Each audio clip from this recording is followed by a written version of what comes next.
지성외과 백정환입니다. 남겨주신 CT랑 사진은 제가 좀 살펴봤는데요. 질문 주신 내용 하나씩 보면서 조금 설명드리도록 할게요.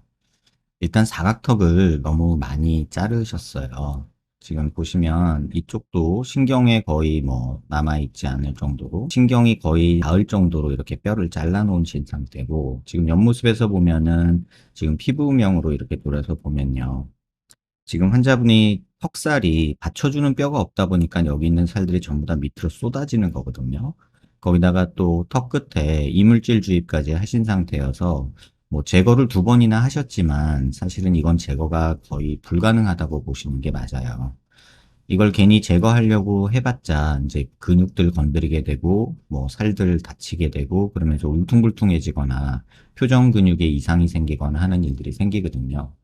사실 이 상태가 의사한테도 굉장히 도전이고 위험한 상황인 건 맞아요. 예전에 이제 불법 시술들이 굉장히 많고 필러 아니고 이상한 이물질 주입이 되면서 이런 분들이 굉장히 많았는데, 현실은 지금은 이제 이런 분들이 줄기는 했어요. 하지만 지금 남아있는 분들이 아직도 고통을 받고 있는 것도 사실이거든요.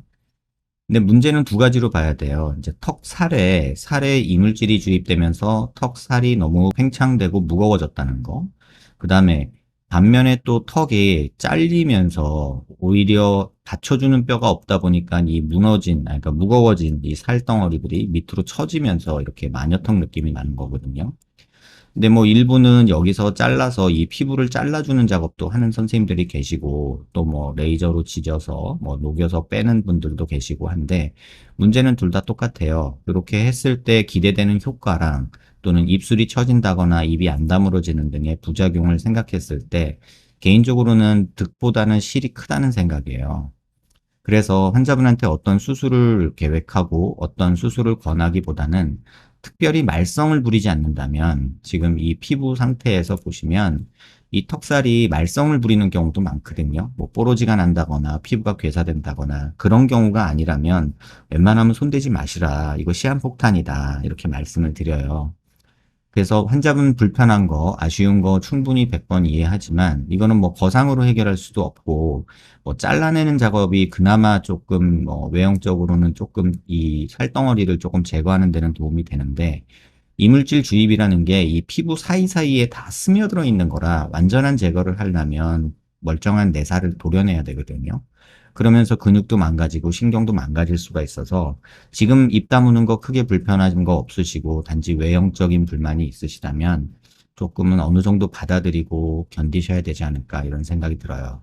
어떤 시술 지금 2번이나 해보셨잖아요. 2015년, 2016년 필러 제거하는 수술도 2번이나 해보셨지만 아마 큰 차이 못 느끼셨을 거예요. 제거하는 과정에서 또 흉살을 만들고 제거되는 양보다 만들어지는 흉살이 또 많은 경우도 있어서 오히려 긁어 부스럼 만든다, 이런 얘기를 좀 하거든요. 그래서 조금 괴롭겠지만 특별하게 지금 뭐 피부에 트러블이 있거나 이런 문제가 생기지 않는다면 웬만하면 손대지 않으시기를 개인적으로는 권해드립니다.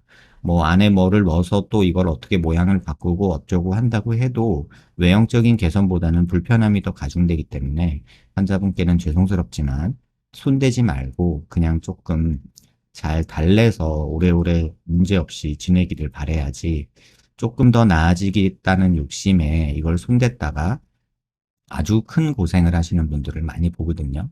그래서 그런 생각들을 좀 하시고 조금은 아쉽지만 죄송스럽지만 손대지 말고 그냥 두시라, 이렇게 좀 말씀을 드릴게요.